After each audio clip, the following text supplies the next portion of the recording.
Good evening, and we're starting the segment again this week with another negative headline from yesterday's Sunday Herald Sun. Referees fear violence. I don't think so. I've been at some games this year where if the referee and the two linesmen got together, they could have ganged up in the crowd.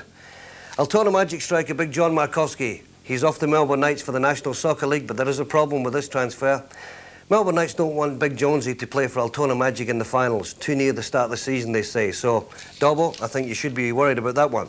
I believe Doncaster committee man Mike Coffey, he's trying for a position on the VSF board. I'll tell you, Mike, it's going to be a lot harder than Doncaster. The best players in Victoria, he will be picked in 2 or 3 weeks' time at the gold medal night. And don't be surprised if the gold medal comes from one of the following players. John Canasulis of Sunshine Georges, Xavier Roosmaier from Port Melbourne, Peter Diorio from Berlin, Dean Fack from Port Melbourne, and don't discount two veterans, Doncaster's Jim McBride and Jed Stenson from Sunshine Georges. I mentioned a few weeks ago that VIS striker Daniel Allsop, currently on fire with the Joeys at the moment overseas, could be signing for South Melbourne. Well, forget that rumour, I've got a new one. He could be signing for Southampton in the English Premier League. I think that might be more of the case.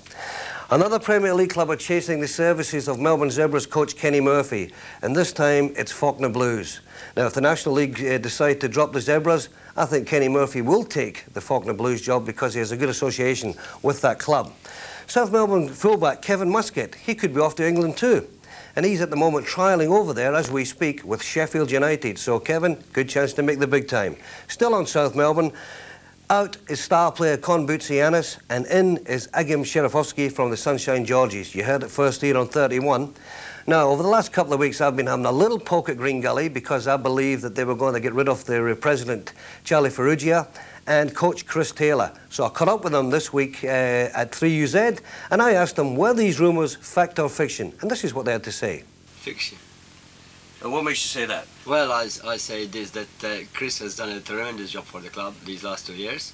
We've been cooperating with the junior system in the club to a standard and level of great heights, as seen by some of our junior teams and our reserve team on top of the ladder.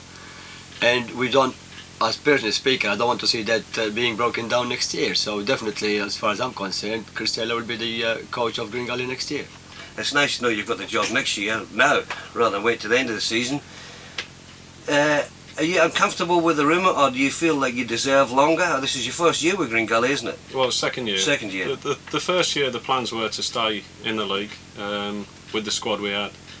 The start of the season, I was appointed for 2 years, which gives me another year, hopefully. The idea behind that was to rebuild a side totally. This year, we wanted to challenge for the 5 if we could. With 2 games to go, we've still got a chance of making the finals. The process will be put in place next year to strengthen the side even further, and hopefully then we've got the side that the club needs.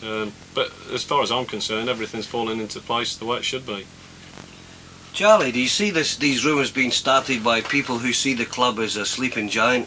Now you've got Pokies, the gaming room there, a good social club, a good community, always Green Gully backed as well. And you have been in the National League before. Yes. And you've got a tremendous ground up there, pretty independent little club.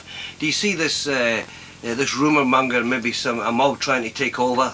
Now it's up and running for all you guys' hard work and Chris's hard work. Do you see maybe somebody trying to unsettle the board there so as that they can maybe come in and take over?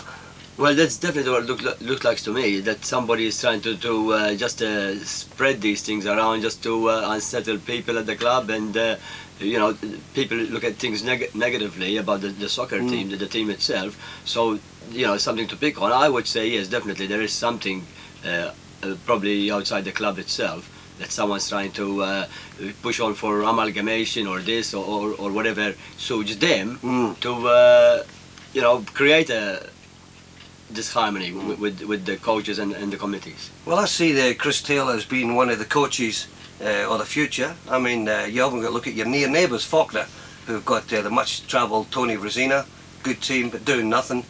Chris Taylor slowly building a club through young players. I'd like to see Chris Taylor stay at the club. And if I can refer to the rumour monger, and I should actually name him, but I'll wait till the end of the season because I feel he's too close to the club to upset things now. And I think even at this late stage, I think you've got a chance in making that final 5. I think Chris would be agreeing with that if you get the 3 points for the Preston game. But I hope you do keep Chris Taylor. 1996 will be a big year for the club. Thanks to Shocker Myles there for Soccer's Weekly Shockers, and you can catch John Myles on Radio 3UZ, 5:30 on a Monday afternoon, every Monday afternoon, the best radio show in Melbourne when it comes to soccer.